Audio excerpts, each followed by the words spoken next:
دوستو پیش ہے سعادت حسن منٹو کا افسانہ شیر آیا دوڑنا۔ اونچے ٹیلے پر گڈریے کا لڑکا کھڑا دور گھنے جنگلوں کی طرف منہ کیے چلا رہا تھا، شیر آیا دوڑنا۔ بہت دیر تک وہ اپنا گلا پھاڑتا رہا۔ اس کی جوان بلند آواز بہت دیر تک فضاؤں میں گونجتی رہی۔ جب چلا کر اس کا حلق سوکھ گیا تو بستی سے 2-3 بڈھے لاٹھیاں ٹیکتے ہوئے آئے اور گڈریے کے لڑکے کو کان سے پکڑ کر لے گئے۔ پنچایت بلائی گئی، بستی کے سارے عقل مند جمع ہوئے اور گڈریے کے لڑکے کا مقدمہ شروع ہوا۔ فرد جرم یہ تھی کہ اس نے غلط خبر دی اور بستی کے امن میں خلل ڈالا۔ لڑکے نے کہا، میرے بزرگوں، تم غلط سمجھتے ہو، شیر آیا نہیں تھا، لیکن اس کا یہ مطلب نہیں ہے کہ وہ آ نہیں سکتا۔ جواب ملا، وہ نہیں آ سکتا۔ لڑکے نے پوچھا، کیوں؟ جواب ملا، محکمہ جنگلات کے افسر نے ہمیں چٹھی بھیجی تھی کہ شیر بڈھا ہو چکا ہے۔ لڑکے نے کہا، لیکن آپ کو یہ معلوم نہیں کہ اس نے تھوڑے ہی روز ہوئے کایا کلپ کرایا تھا۔ جواب ملا، یہ افواہ تھی، ہم نے محکمہ جنگلات سے پوچھا تھا اور ہمیں یہ جواب آیا تھا کہ کایا کلپ کرانے کی بجائے شیر نے تو اپنے سارے دانت نکلوا دیے ہیں، کیونکہ وہ اپنی زندگی کے بقایا دن اہنسا میں گزارنا چاہتا ہے۔ لڑکے نے جوش کے ساتھ کہا، میرے بزرگوں، کیا یہ جواب جھوٹا نہیں ہو سکتا؟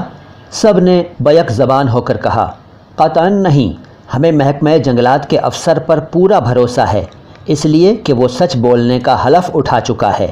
لڑکے نے پوچھا، کیا یہ حلف جھوٹا نہیں ہو سکتا؟ جواب ملا، ہرگز نہیں، تم سازشی ہو، 5th کالمسٹ ہو، غدار ہو، ترقی پسند ہو، سعادت حسن منٹو ہو۔ لڑکا مسکرایا، خدا کا شکر ہے کہ میں وہ شیر نہیں جو آنے والا ہے، محکمہ جنگلات کا سچ بولنے والا افسر نہیں میں۔ پنچایت کے ایک بوڑھے آدمی نے لڑکے کی بات کاٹ کر کہا، تم اسی گڈریے کے لڑکے کی اولاد ہو جس کی کہانی سال ہر سال سے اسکولوں کی ابتدائی جماعتوں میں پڑھائی جا رہی ہے۔ تمہارا حشر بھی وہی ہوگا جو اس کا ہوا تھا، شیر آئے گا تو تمہاری ہی تکہ بوٹی اڑا دے گا۔ گڈریے کا لڑکا مسکرایا، میں تو اس سے لڑوں گا، مجھے تو ہر گھڑی اس کے آنے کا کھٹکا لگا رہتا ہے۔ تم کیوں نہیں سمجھتے ہو کہ شیر آیا والی کہانی جو تم اپنے بچوں کو پڑھاتے ہو آج کی کہانی نہیں؟ آج کی کہانی میں تو شیر آیا کا مطلب یہ ہے کہ خبردار رہو، ہوشیار رہو۔ بہت ممکن ہے شیر کے بجائے کوئی گیدڑ ہی ادھر چلا آئے، مگر اس حیوان کو بھی تو روکنا چاہیے۔ سب لوگ کھلکھلا کر ہنس پڑے، کتنے ڈرپوک ہو تم، گیدڑ سے ڈرتے ہو؟ گڈریے کے لڑکے نے کہا، میں شیر اور گیدڑ دونوں سے نہیں ڈرتا، لیکن ان کی حیوانیت سے البتہ ضرور خائف رہتا ہوں، اور اس حیوانیت کا مقابلہ کرنے کے لیے خود کو ہمیشہ تیار رکھتا ہوں۔ میرے بزرگوں، اسکولوں میں سے وہ کتاب اٹھا لو جس میں شیر آیا والی پرانی کہانی چھپی ہے، اس کی جگہ یہ نئی کہانی پڑھاؤ۔ ایک بوڑھے نے کھانستے کھنکھارتے ہوئے کہا، یہ لونڈا ہمیں گمراہ کرنا چاہتا ہے، یہ ہمیں راہ مستقیم سے ہٹانا چاہتا ہے۔ لڑکے نے مسکرا کر کہا، زندگی خط مستقیم نہیں ہے میرے بزرگوں۔ دوسرے بڈھے نے فرط جذبات سے لرزتے ہوئے کہا، یہ ملحد ہے، یہ بے دین ہے، فتنہ پردازوں کا ایجنٹ ہے، اس کو فوراً زندان میں ڈال دو۔ گڈریے کے لڑکے کو زندان میں ڈال دیا گیا۔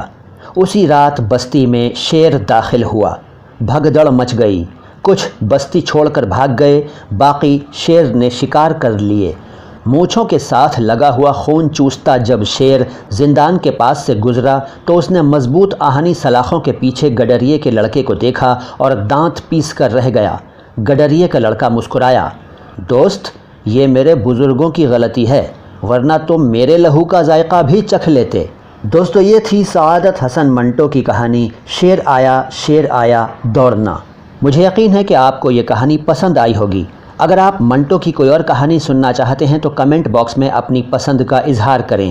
میں ہوں معین شمسی اور یہ چینل ہے مائی ہندی مائی اردو۔